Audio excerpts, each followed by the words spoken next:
Hey guys, welcome to the 2021 edition of the Tour de France. It's the Detour Live. We're coming live every night for the tour at 6:30 p.m. So we're super excited about that. I'm your host, Dan Jones, and as always, four-time national road champion of Australia, Johnny Trevorrow. This is the second year in a row you haven't been able to go to the tour, but you must be used to the routine now, mate. Yeah, look, I was so disappointed last year, but I had so much fun doing the podcast with you, Dan, that I felt that I was there, and we did all three Grand Tours and it started this way again. We've done the Giro. It was wonderful. We've done a couple of catch-up. And now I'm so excited about this tour. When I first saw the route, I thought, after last year's brutal route, but as I looked at it more and looked at the field, I am so excited. We are in for one hell of a 3 weeks. And I'm having trouble picking the winner. I've got, I'm leaning one way, but it's going to be amazing 3 weeks. Well, another thing that excites us, John, is the fact that we have the voice of cycling, Phil Liggett, on every night on the Detour, as well as Matt White. That is amazing, isn't it? That just shows you how good our little Rolodex is. Well, such good mates with them, so that helps a lot. Phil and I go back to when we were in our 20s, so a long while ago. Well, Phil's waiting patiently. Let's not delay it any further. Here he is, the voice of cycling, live from the UK. It's the fabulous Phil Liggett. And Phil, what we're going to be doing this year as well is we're really going to promote the charity, the Carriga Foundation. They've been doing some fantastic work, and you did the ride a couple of weekends ago. And apologies, John did forget about the first one, but we did jump on for this. I think it was the fourth one you did on the Sunday. That was fantastic. I jumped on for two of them, so I jumped on at 1 o'clock in the morning for one. But yeah, I was impressed with that film. The way it was done, the way it presented, it looked. You just felt like you were riding through the African, jungle. No, you're right, John, and it was a great success. We raised just under $12,000. Okay, we have a target which we set of 35, but donations remain open.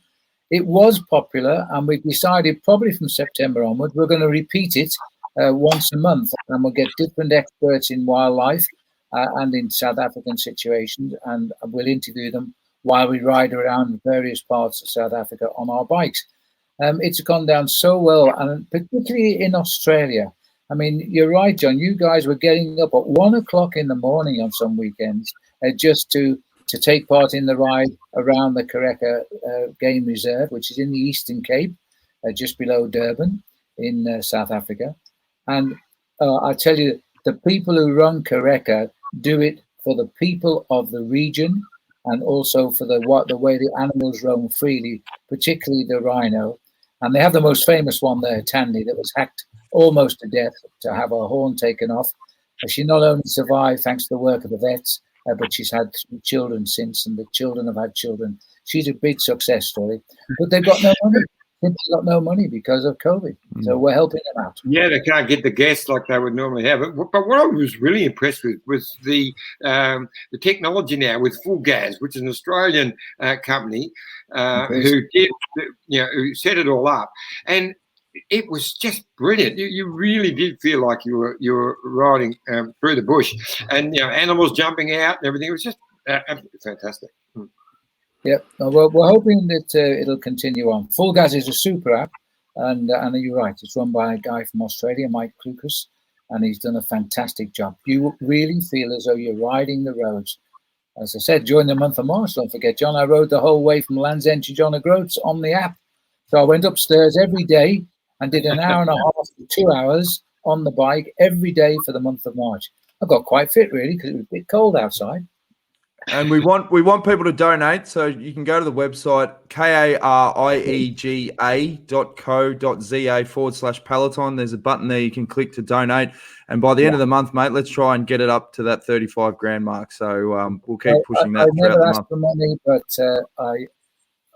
I'm not embarrassed at all to ask everybody to help out on this occasion. Yeah. Now, Tour de France, obviously it's going to be a big addition. If you can't pick a winner, Phil, have you got any insight as to who you think is going to take out the overall for the race this year. As we speak, we're having a dress rehearsal here. I'm in my home for the next 3 weeks, which is a studio at Sky TV, just outside of Heathrow Airport. And first time I've been in this area since we finished the Tour de France last year. So like John, it's our second year not going to the Tour de France. But, you know, we got the biggest viewing figures for 10 years last year, and we were sat in this studio. So maybe they're thinking they can save some money. That haven't reduced my salary, by the way, so that's okay. I really think we're in for a great tour. I see it probably as a battle of three teams, if we're looking for the final winner, which of course is Jumbo, UAE with Pogacar, and also Ineos Grenadiers. Ineos Grenadiers are firing on all cylinders. They've got three riders on the team who could win this race for sure, and not least, of course, Richie Porte. Geraint Thomas is the big favourite, I think, all round. They haven't lost the Grand Tour, this year yet. They won Italy. They're looking for France. They've won the Tour of Romandy. They've won the Tour of Switzerland. They've won the Dauphiné. They're on form. And we don't know what Roglic is doing because he's been training in Tignes in the Alps. He hasn't raced for ages and ages and ages, gone against all of the tradition of riding a warm-up race before the Tour. We don't know what's going to happen on day one with Roglic. And Pogacar won the Tour of Slovenia. It wasn't a hard race for this kid, but he won it well.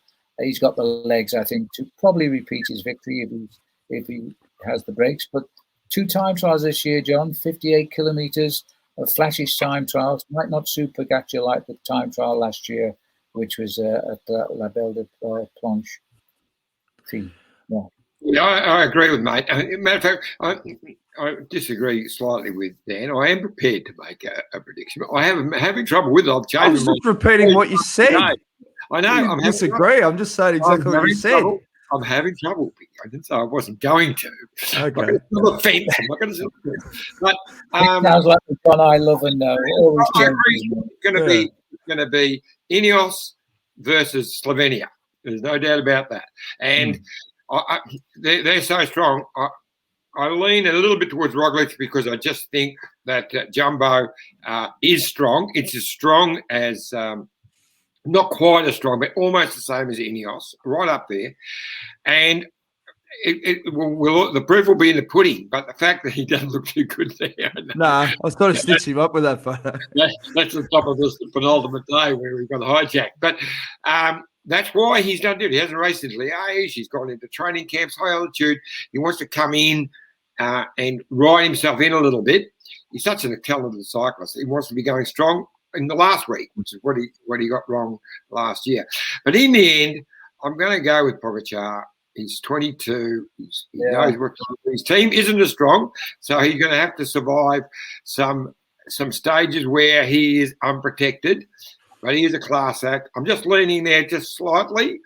It's going to be, and I'm really looking forward to what happens with Ineos Grenadiers in that they've got 4 guys who are capable of winning, and they need to play that card to beat the Slovenians. So this could be the greatest opportunity for Richie Porte. We thought last year, okay, he's got 3rd in the Tour de France. That's wonderful.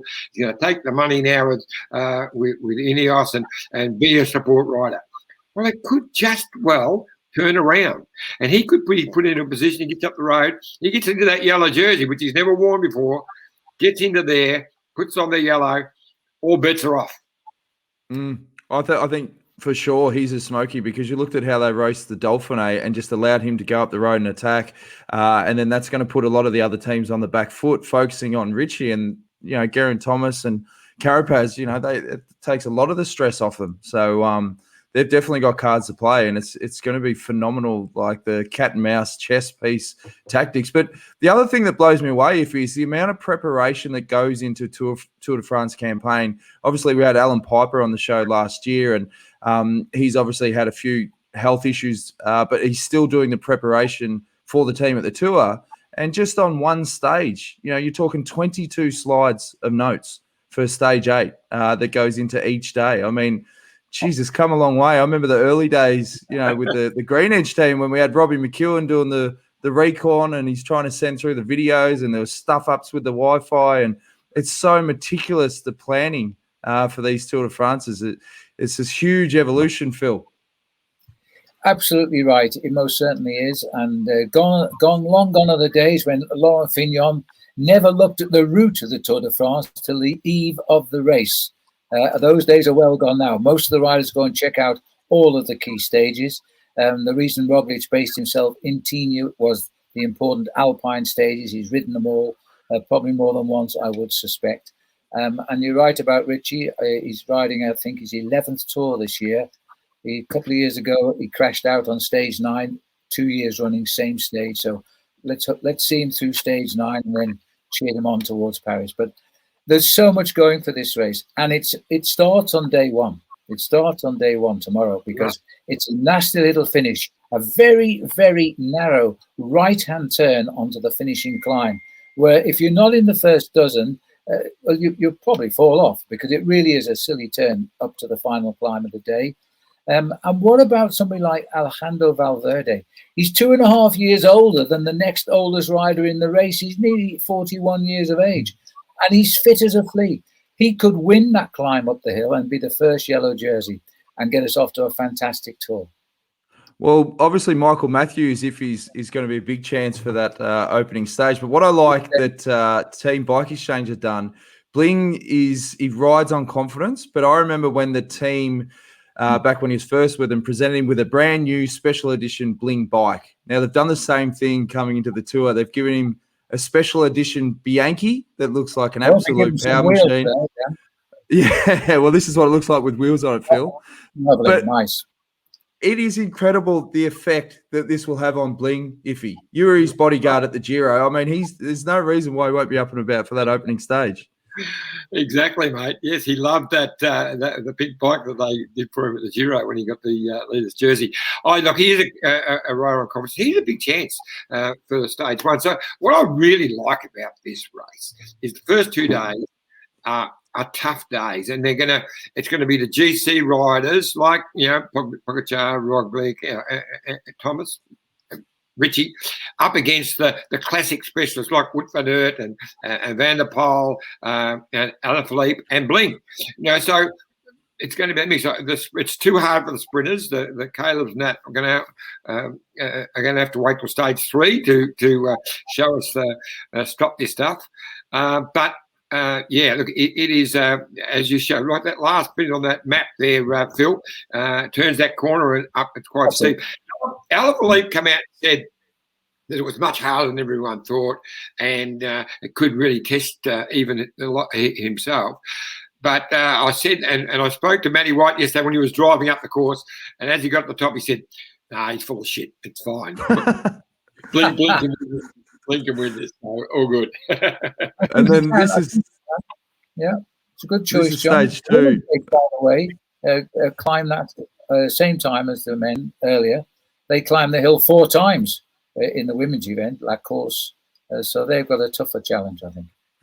And obviously, you're going to be pretty excited with the amount of Aussies that are leading the GC chances for teams this year. Obviously, Jack Haig has come into some pretty good form. How do you rate his chances for this? Look, we've got 4 Australians who are, either leading the team or they're in there with the GC opportunity. So Jack Haig he was very good in the Dauphiné, finished 5th, and looked classy, had some strong attacks on the climbs. He's just improving this year. He's going to be top 10 and a chance for the podium. Lucas Hamilton, who is the designated GC man for the Tour de France. They've tried to keep it a bit low-key, saying he meant Chavez, but no, it's going to be young Lucas. And then we've got Ben O'Connor, who is just this year, and I love the aggressive way he climbs and attacks. And AG2R, Citroën have nominated him as their GC man. And then, of course, we've got Richie, who might not be the nominated guy, but they're saying all 4 of them are going to get the opportunity. So we're 4 Aussies in with a wonderful chance. And obviously in the sprints, we've got Caleb Ewan. How many stages do you think he can win, Phil? Well, he could, in theory, win 6. In practice, he might well win 6. I don't know. The sprinters are all there, of course. The return of Mark Cavendish, Whether he can get through 3 weeks, I don't know. He hasn't ridden at all since 2018. He's always been controversially left out, and now he's controversially got in. So you can't beat the poor old Mark, can you? But I really hope he rides well. I think he's just fabulous. And he go head-to-head, obviously, with Cayley Buin. There are other great sprinters, not least Van der Poel, Mathieu Van der Poel, another candidate who could win stage 1, but much more suitable to the uphill finish, I think. But this race is going to be exciting and very talkable from the first off tomorrow. Now, in other news, Vinokurov was given the lemon and sauce from the Astana team only a couple of days ago. That's a really interesting move leading in yesterday.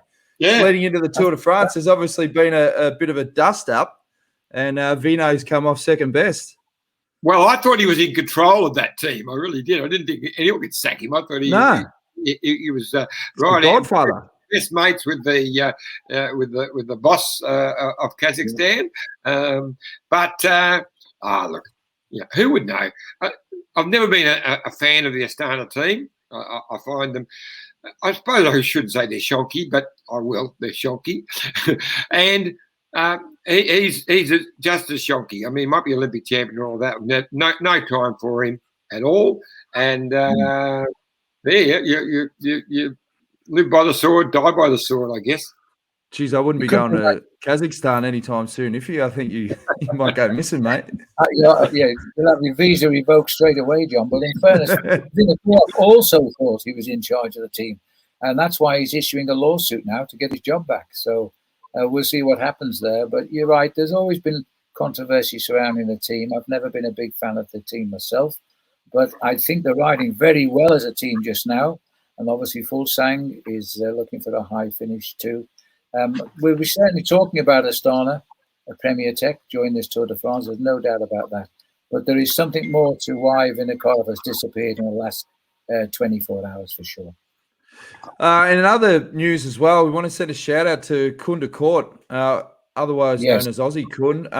Tragic accident with a quad bike, and it's left 3 fingers had to be amputated on his right hand. So, lots of love and thoughts with Kun because he's a great guy. He spent a lot of time in Australia, and when I was living in Girona, I caught up with him quite a lot. And yeah, it's just one of those things that when you heard the news, you just instantly feel sick for the guy, and you're obviously thankful that it wasn't even more serious, but it's definitely serious enough to obviously you need your hands when you're cycling. So we just really wish him all the best in his recovery, and I hope he's doing okay for sure.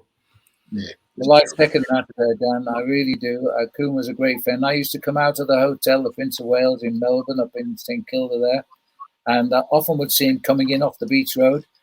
Because at the time he was married to an Aussie girl and he used to be training on beach road. And he'd go, "Good day, mate."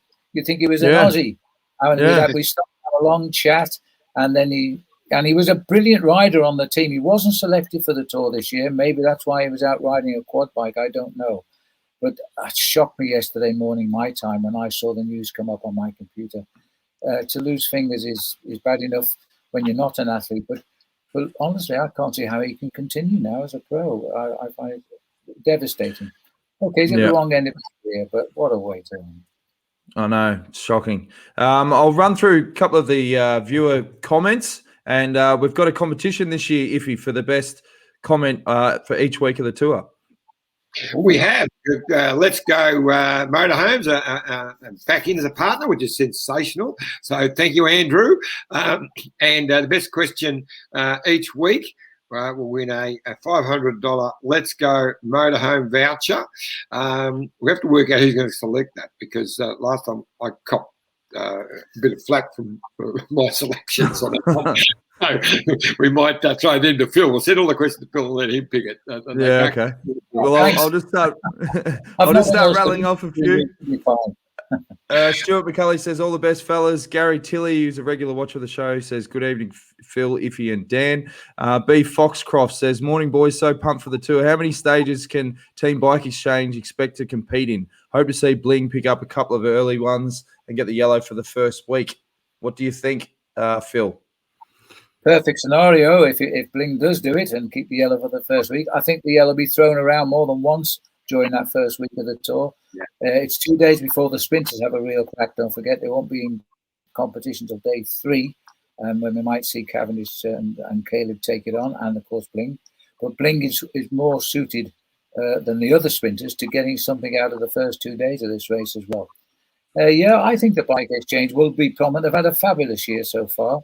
They've already said that I don't think the GC is their target this year, but Simon Yates is going to go and hunt for stage wins. I'm glad to see Shiraz. I'm a great fan of Shiraz, because this is a guy, I love his attitude to life. He's carefree, he's happy, and I think he's getting back to the form of a couple of years ago. And he might be a surprise. I really hope he gets in there. He's definitely riding aggressive, which is good. That always shows signs that he's obviously confident. And from all reports, he's always been one of those riders that needed to ride when his weight was at its minimal. And apparently he's looking really lean. So that's obviously a good sign going into the tour. And he's obviously had a lot of health issues over the last couple of years, and seems to be on the top of that as well. Wendy Superfan says, hi, Dan, John, Phil. Can't wait for the Tour de France this year. Going to be so excited with so many Aussies in GC positions. Lucas, Ben O'Connor, Jack Haig with Caleb, Richie, Bling, capable of stage wins. And then Gary also said, not sure if you know, but Alan Piper won't be on tour this year because of his health issues. We're aware of that, but he can still help manage the PowerPoint presentations from home. So he's doing a lot of stuff off-site. And Kim Dixon says, hello, can you tell us a bit about Harry Sweeney riding for Lotto, John? Yeah, look, he's been great. He's a Queenslander, and he was in to Belgium. He was doing the lead-outs, part of the lead-out team. He's sort of the third last guy, and does a great job. He's got a lot of talent, very quick, strong, and obviously connected well with Caleb. And so fantastic, his first Tour de France. And look, I only disagree with you on one thing, Phil. I reckon he could win 8 stages because there's 8 flat stages. I reckon he could win all 8.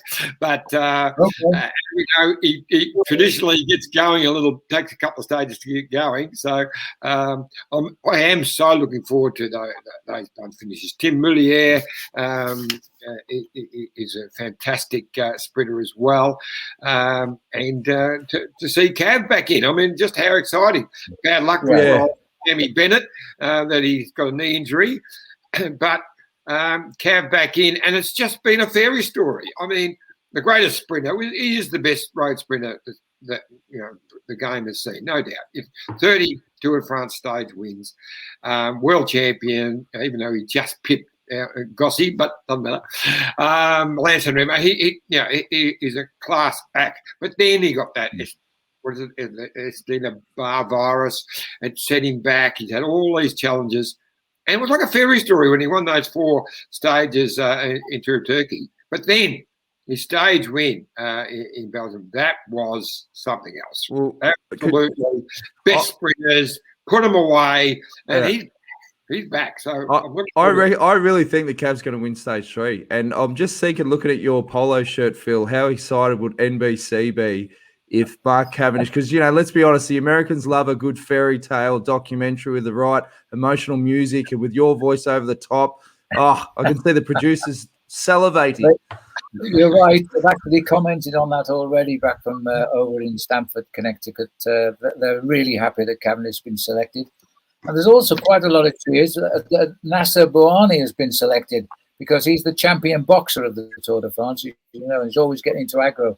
So put them together, we could have some exciting sprint finishes, and somewhere underneath the armpits might come a very diminutive Caleb Ewan to take out the stage. Who knows?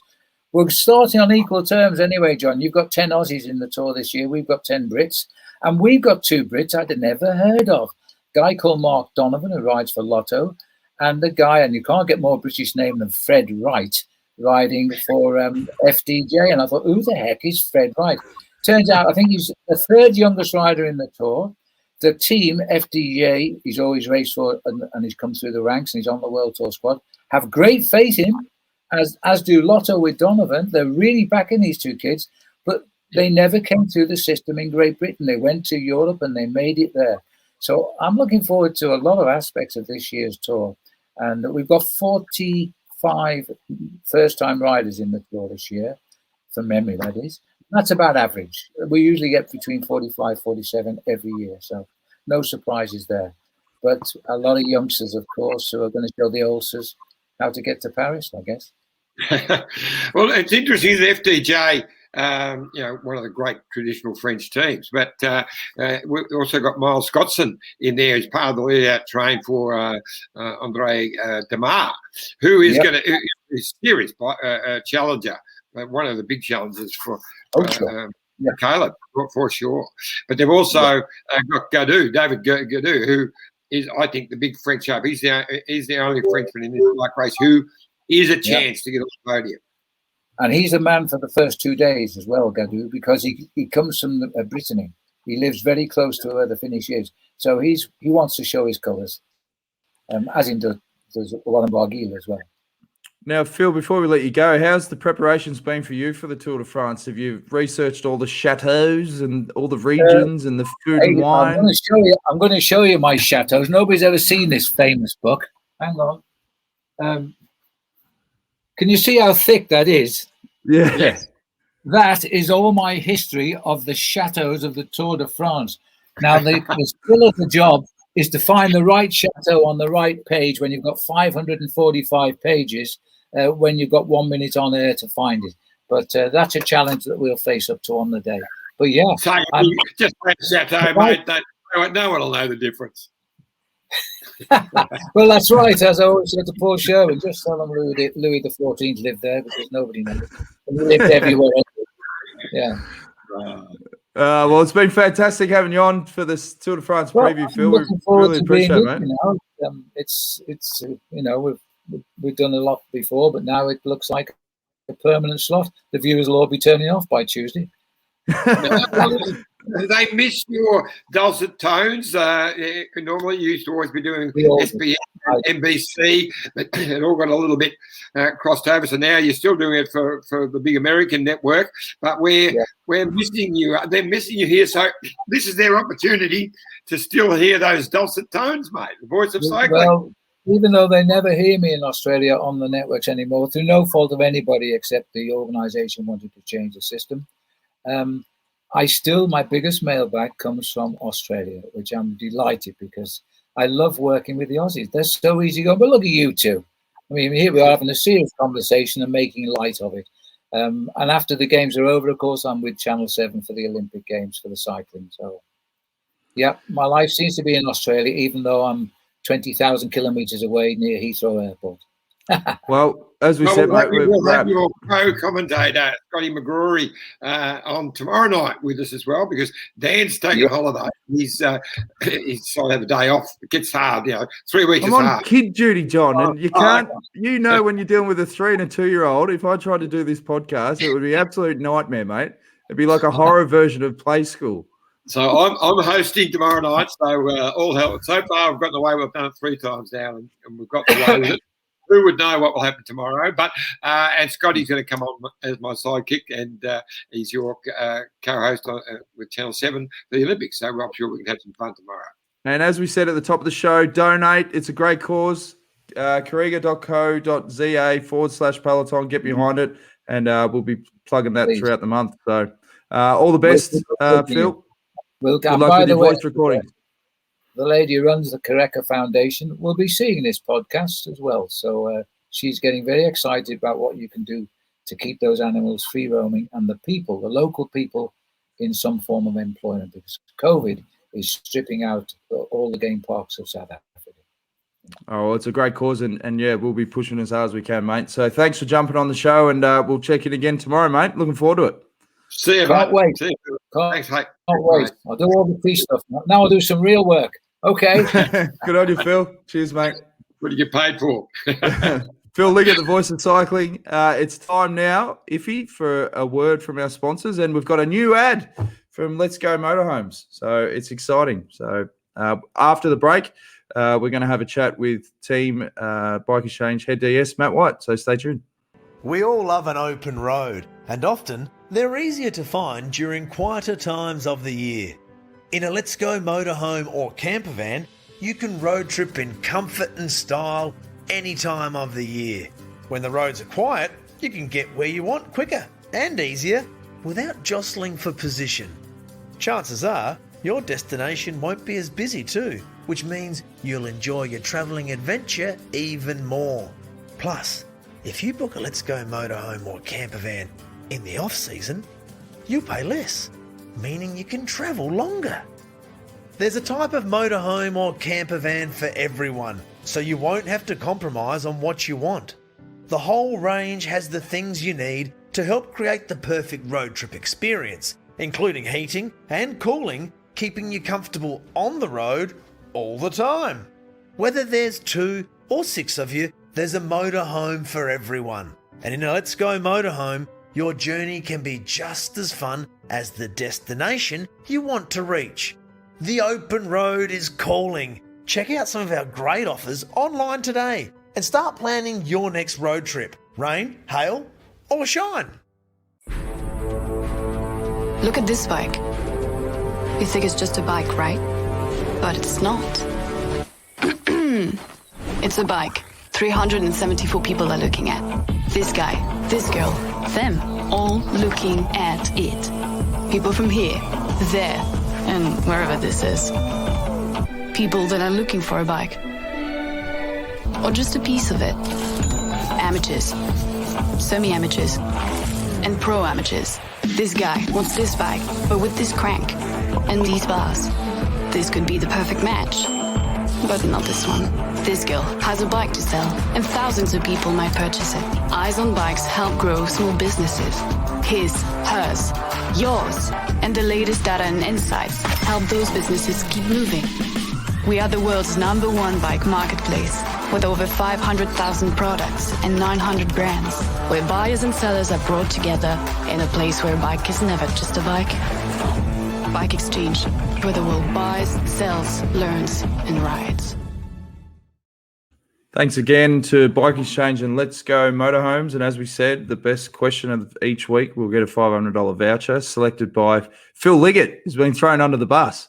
So any questions that are juicy that come on after Phil, we'll have to let him know, Iffy. I'm sure you'll send him all of the list at the end of each week and he can do the selection. But I just noticed when you did the little ad for Careco, the wonderful foundation, you whack in a Z. You a bit Americanized there. A ZA, you said. Where's Z, mate? Z in Australia. Is it? Yeah. Well, I remember when you were in primary school and you had to learn how to do the cursive B, the Aussie B? That lasted a couple of years. Now I just do like the American, the circle one. But we don't say Z here, mate. A to Z. A to Z. Anyway, that's okay. I just thought I'd pick it up. Well, there you go, folks. You learn something new on every episode of The Detour. Now, Jason from the Maldives, Jason Cruz, our great mate, he says, good afternoon, gents. How about a wager on UK versus Aussie stage wins? Proceeds to Phil's foundation. My call, Aussie wins 4, Brits 3. That actually could be pretty interesting because we've obviously got the pocket rocket, Caleb Ewan, who could scoop the pool on a lot of those sprint stages. But then, with the GC battles and Geraint Thomas being up there, that could be pretty interesting, John. I love it. Jason, you're on. We should run a little book on that. I love it. I'm prepared to get into that one. I reckon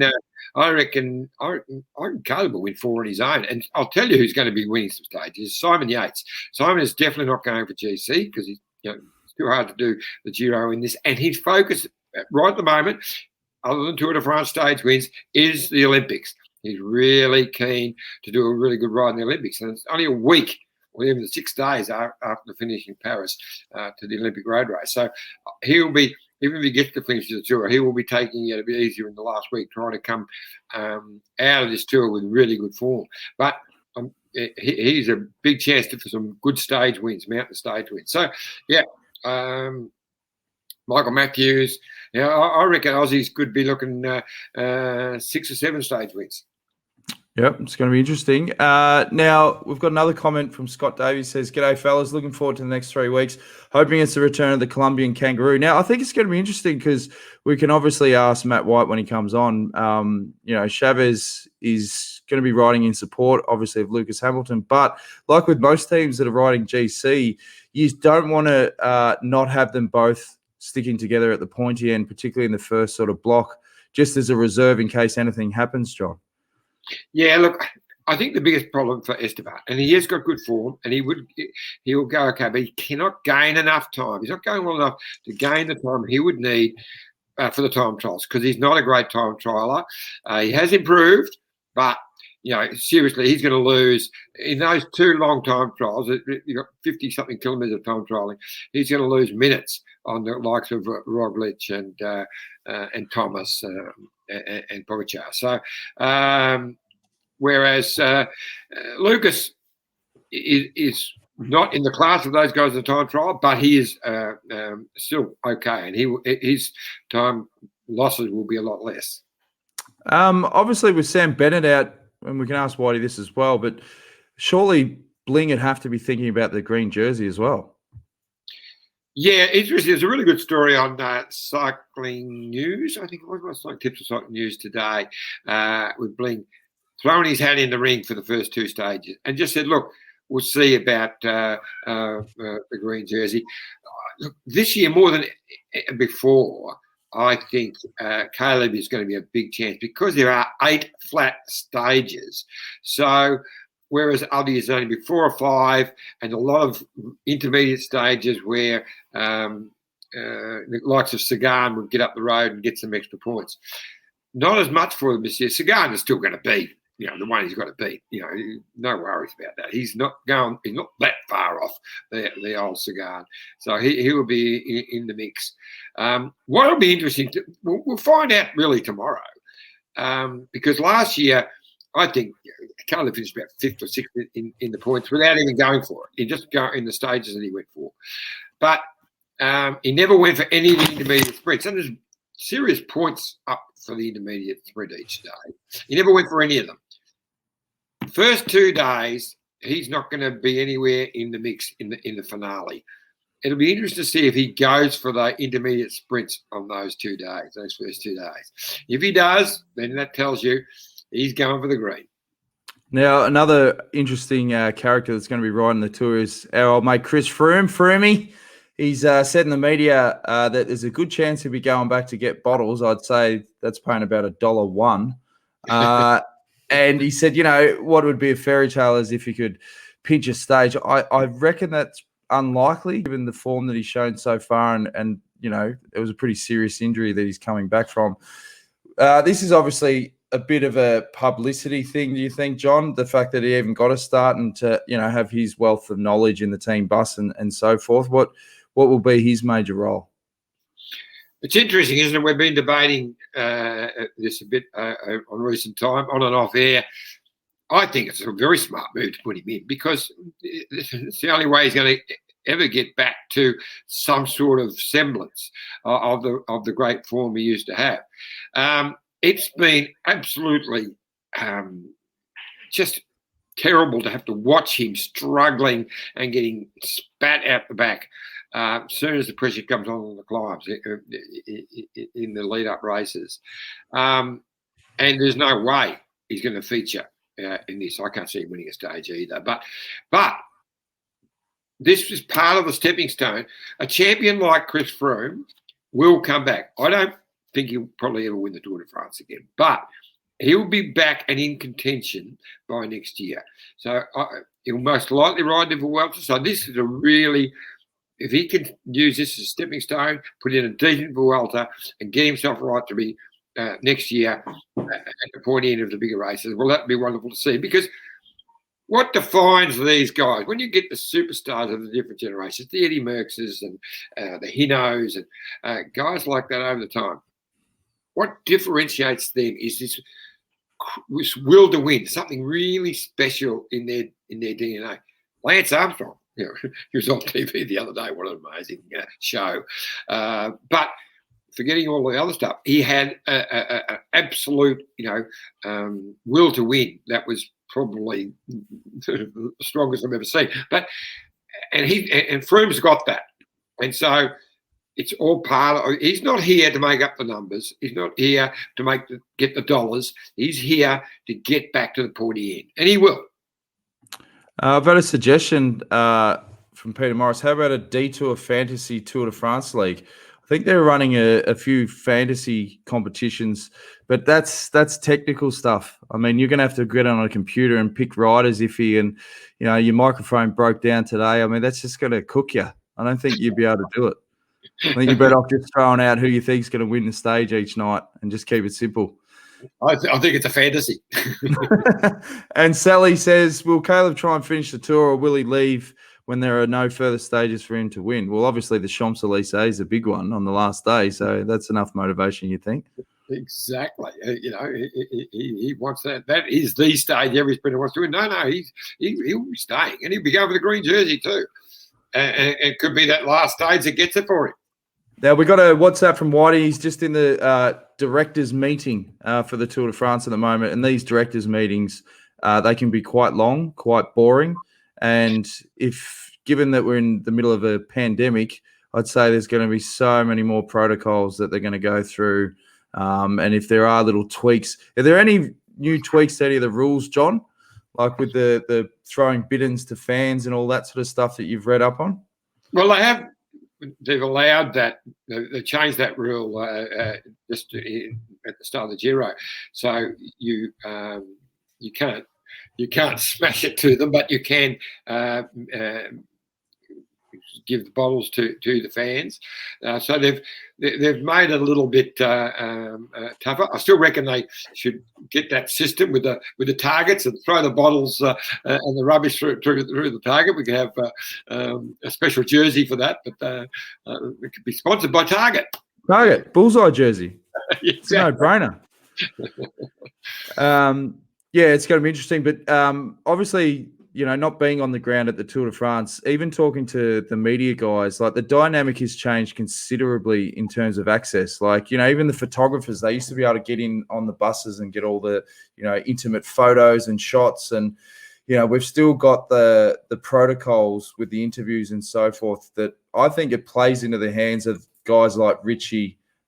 Just got a message from Whitey, hopefully finishes very soon, that don't have that hysteria that the Tour de France once had, when you're fighting through massive crowds and, you remember the Cadel Evans days trying to get an interview. Like, these were full-on scrums. It was like rugby at the finish where you're literally checking guys from, the UK and US just to get the prime posse. They don't have to deal with that anymore. That's perfect. And look, and that's a good thing. That was out of control, and it wasn't. It could have been done so much better. So the system they've got now does give the media a better opportunity to catch up with the riders, and the riders have realised that they've got to play their part, and it's working better. But they were funny days. I can remember Scotty getting bumped over a barricade by one time by one of the opposition. But, Serge's body. It was Cadel's bodyguard. Put him into the shrubs. Look, my gut shot's saying that this meeting with Whitey is going to run for quite some time longer. He sent me a photo then, and it doesn't look like there's much movement at the station with the slides. We've got 5 minutes we can fill. We've got plenty to talk about. I mean, we haven't even named all of the Aussies who are riding in the tour. So we've got 10 Australians riding in the tour. So we mentioned, Harry Sweeney, who's supporting Caleb. There's 3 in Team Bike Exchange. So Durbo is the boss in the engine room, supporting Bling and Lucas, and then we've got, and I think that makes up the finish, because we've got Simon, a young, what's his name, who's riding for FDJ. And Simon Clark was the other one. Clark, yeah, he's the road captain for Quebecer, Assos. So, and he'll be up there for a stage too, I can tell you. You can just see him getting up the road and snaffling a stage as well. So he seems to be, he's like a good wine, maturing with age as well. So I might have to lift that Aussie stage wins up to 8. Well, one of the other smokies for the GC, or he's not really a big smoky, he's a big chance, and that's Iran, who's in some of the form of his life. Yeah, no, he was brilliant in Switzerland. They had a monster time trial, which was up a mountain down the other side, and he creamed them. He didn't just win it; it was nearly a minute. He just absolutely creamed them and finished second overall. So to Carabaz sitting right behind him there. So yeah, he's back in full, and yeah, chance for the podium. Definitely done it before. I'll tell you one other interesting thing that we talked about a couple of days ago was Patrick Lefevere's comments about Sam Bennett with the selection of Cavendish, coming out and saying he doubted the seriousness of his knee injury and was questioning pretty much his mental toughness, saying that, you know, he didn't really feel comfortable with the pressure and all this sort of stuff. This just reeks of a manager that's obviously, one, he's pissed off that he's withdrawn from the tour, but he's obviously pissed off that he's leaving the team at the end of the year. Yeah, well, not just leave the team. He couldn't come up with the money anyway because, you know, they've lost to Koenig for next year. I don't know how he does it, Lefevre, but he keeps that team going. He's signed Evenepoel for 3 or 4 years, whatever. That smells. I hated reading that. When the guy in charge of the team is saying nasty stuff. I mean, Sam Bennett, for crying out loud, is a professional, as if he's going to just, pull out because, he's soft. That's not the case. It was a brilliant green jersey victory last year. He was the sprinter of the race, and he's had a knee injury. I mean, seriously, what's he on about? And you think with sprinting, you need your knees, wouldn't you, John? Well, you do. You need both of them working well. Yeah. Wombat Breath, good fan of the show. He says, talking Aussie, some media have been talking about Ben O'Connor for a top 10 finish. What do you think about that? Well, you weren't listening, obviously, Wombat Breath. We were just doing exactly the same. We reckon. Did you call top 10? We did. We called him top 10. Yeah, right at the start. And I've written his story. I wasn't paying attention either. No, really, he was so impressive in the Dauphiné. Not just the fact that he got in the top 10, I think he finished 8th, but it was the aggressive way he attacked on the climbs. I remember that last day, he was, trying to get across and bridge a bit, but gee, he looked good. And I love it. Yeah, they've just signed him on, for another 3 years. Well, let's have a quick scour through some of the stages if we're looking to fill a bit of time before Matt White joins on. This is obviously the opening stage, and this is all thanks to cyclingtips.com. And as you said, a pretty tricky finale there, which is going to wipe out the traditional flat sprinters, but guys like Alaphilippe and Michael Matthews will definitely be boxing on at the pointy end.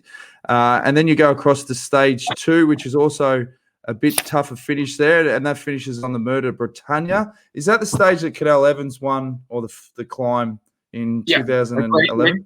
Yeah, it was the only stage he won in that tour, as it turned out. And he just pipped Contador. Contador started to celebrate, and Cadel pipped him right on the line. It was only a tyre in it. It was really close. But, and they've got it twice. They climb it twice. So they come in up the climb, and then the last lap they come in at the bottom and do a sharp left-hand turn and straight up it without any run at it, which is even tougher. So, look, both stages are very similar. They suit the same. So you've got Wout van Aert, Mathieu van der Poel, Julian Alaphilippe.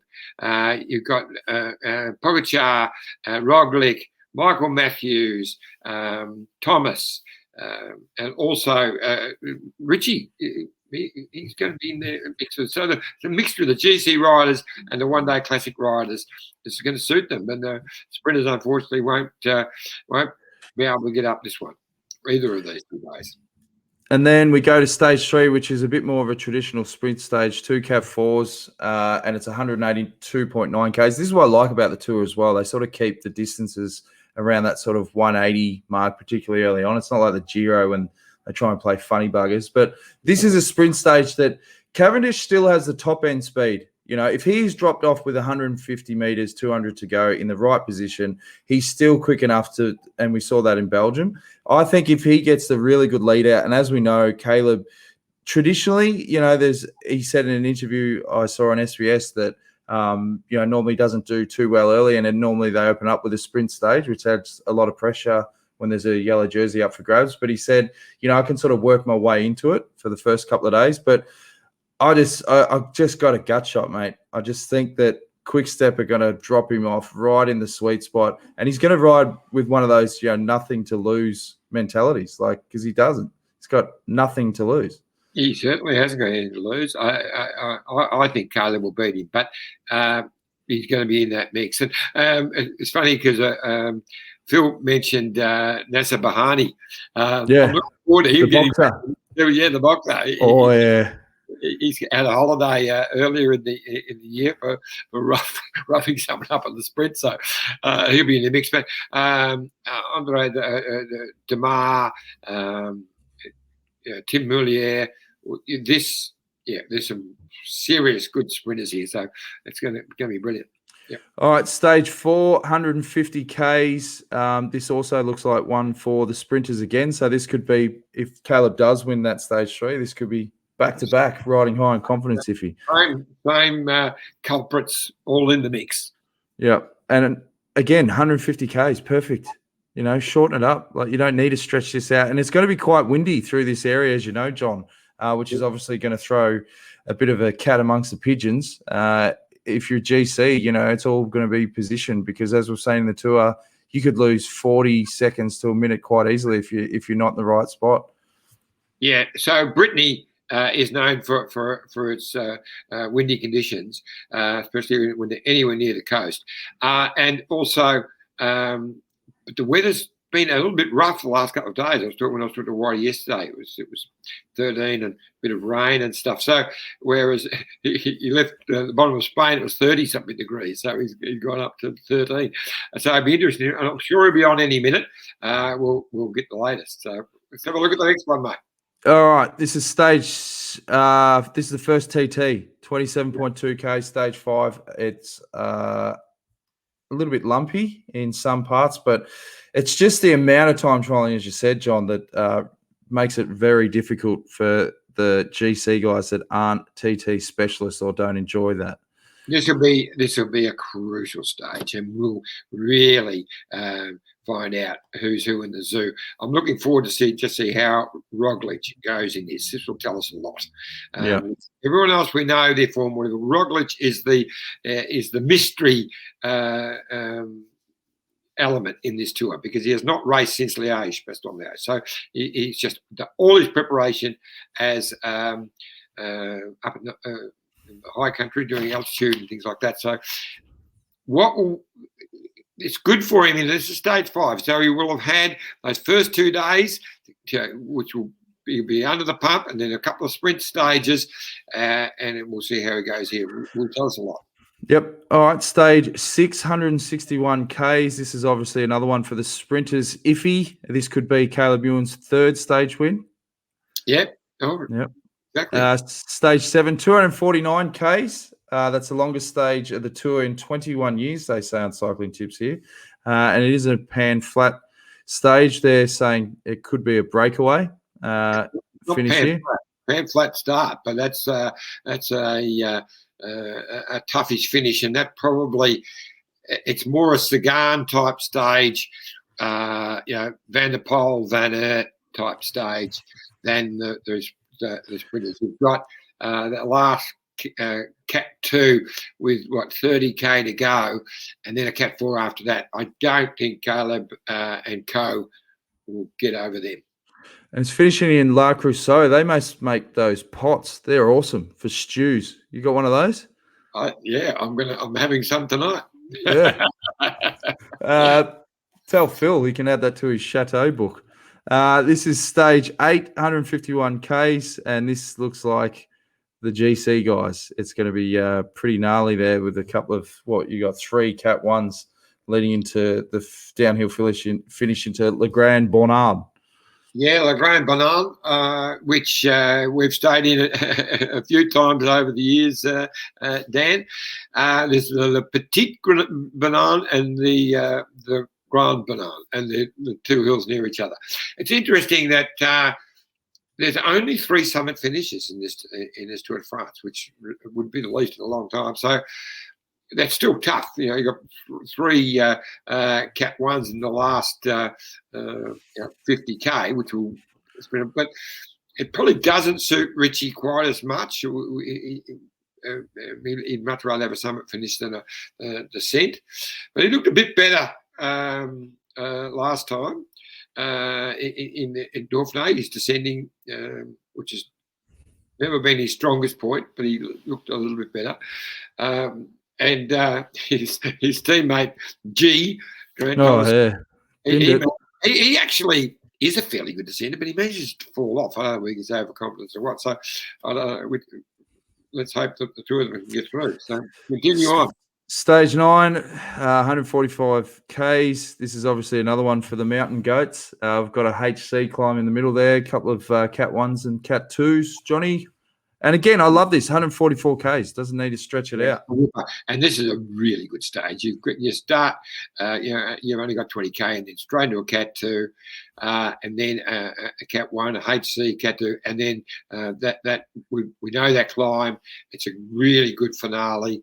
Long climb, 20-odd kilometres, and it's the first real summit finish of the bike race. So this will tell us quite a bit. Stage 10, 191 Ks. This one here looks like one for the sprinters, Johnny. This is where Caleb gets his 4th stage win. Yep. Stage 11, 199 Ks. This is for the GC guys as well. We've got a HC climb near the finale. But as you said, they've opted not to have the finish at the summit. It's rolling in with the descents. And this seems like a bit of a trend. This is the first in the Tour de France. We're actually climbing Mont Ventoux twice. Right.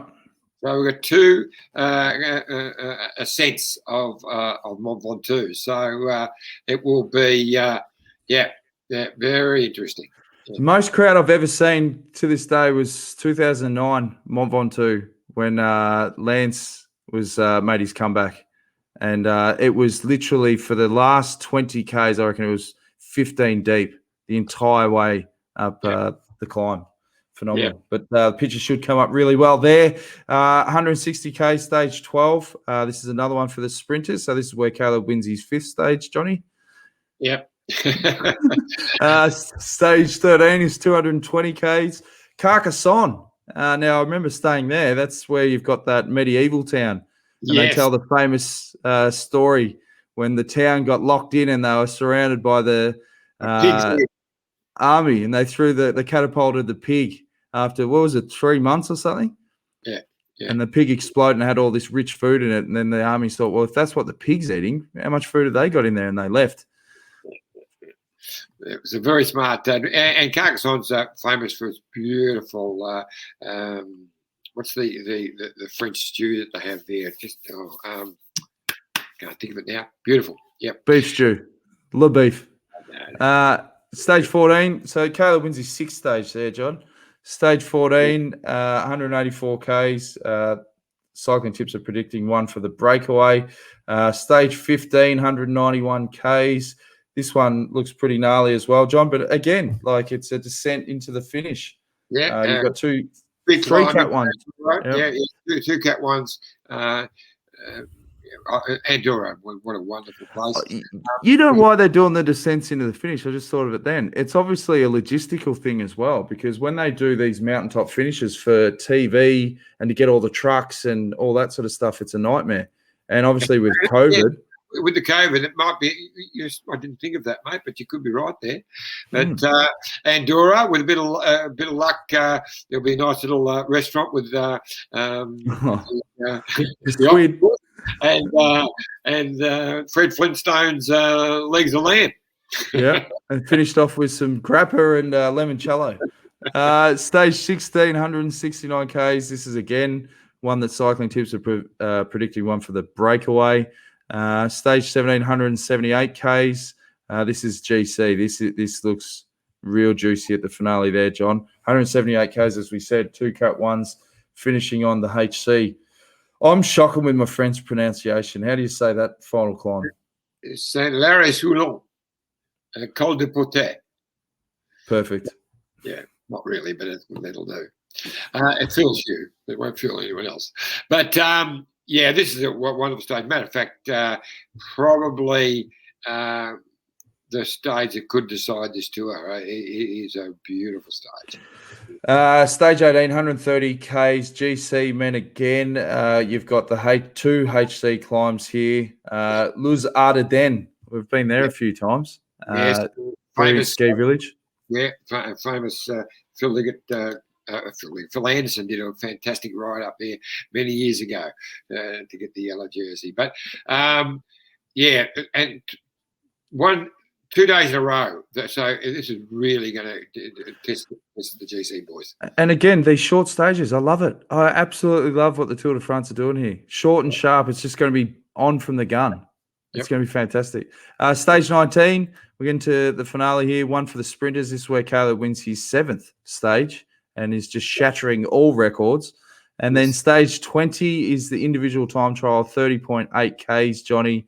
And this is going to be, geez, if we get a time trial like last year, that was the most drama-packed stage of the tour, I think I can remember. It was phenomenal. It was just all about power and speed. So, and you know, if it gets to the stage where you've got 2 or 3 riders, you know, with only seconds in it, it's going to be riveting stuff.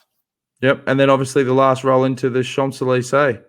It looks pretty lumpy for the first part. It's not normally like that. It's obviously usually pretty flat for the run-in for the Champs, but I don't think that's going to make a difference. Nah, not at all. They'll be still drinking champagne at the early parts of it, so it won't matter. And then Caleb wins his 8th stage, so there you go. All right, we're going to run through the comments, and if we don't get Matt White by the end of that, I think we might have to call it, Johnny, because as I said, those meetings will go pretty long. Andy Matthews says, Simon Clark's team is now known as Team Quebecer Next Hash. Might take you for a while to get used to that one. Oh, they've changed from Assos, have they? Well, there you go. Thanks, Andy. Yeah.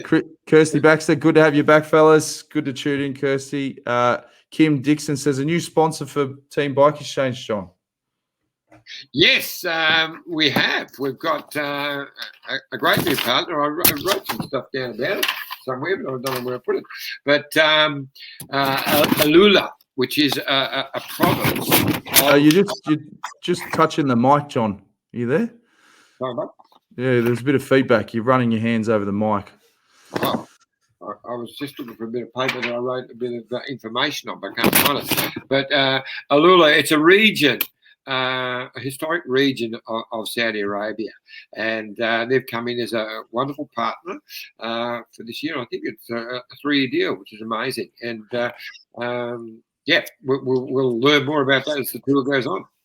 Sam Allen says, can't wait to see how Vanderpoel goes, especially with everyone else at the top of their game. That's going to be an interesting battle as well, Johnny. Yes. Oh, look, he's such a superstar. But his main focus is the Olympics. So I think he's I wouldn't be surprised if he doesn't even finish the tour, but he's definitely, after a stage win, and he'll be a big chance to get a yellow jersey in the first 2 days. Matthew Bordegon says, hi, boys, can't wait for the Tour de France. And then Ian Thomas, he's laying the boots in early. Johnny says, hey there, Matthew, PS, you've missed nothing. So we've tried to stretch it out, and it hasn't ticked the green tick for old Tomo. Sophia says, is Sagan any chance of winning green, John? I think he's the favourite, really. We're talking Caleb. Even if Caleb wins 4 or 5 stages, I still think he'll be hard-pressed to beat Sagan, but it's going to be a great battle. But he's my pick to win the green jersey. And then we've got Simon Van Ryswick says, nice coverage, guys. And then Sam Allen says, my 9-year-old son hates me listening to cycling in the car, but he loves your show, Dan and Iffy. Thanks, Sam. Good man. Well, obviously, we would have loved to have had Matt White on Iffy, but I think that team meeting's going to run. It could be another hour. Who knows? It's classic Tour de France. Quick text going to right now. Yep. Ready? And he will just say yes or no, and then.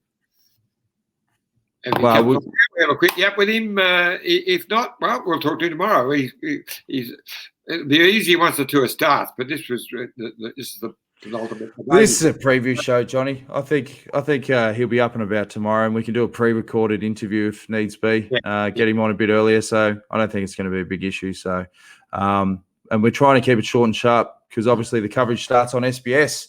I think are they going live at 7:30 each night, Johnny? 30, of course, tomorrow not only have we got a stage one, but we've got the fantastic women's race. So it would be good to watch the girls, and they've got Phil was saying they climb it 4 times the finish area. But anyway, it'll be a fantastic race. And that'll be on earlier, so I reckon SBS will show that as well. So, fantastic. Yep.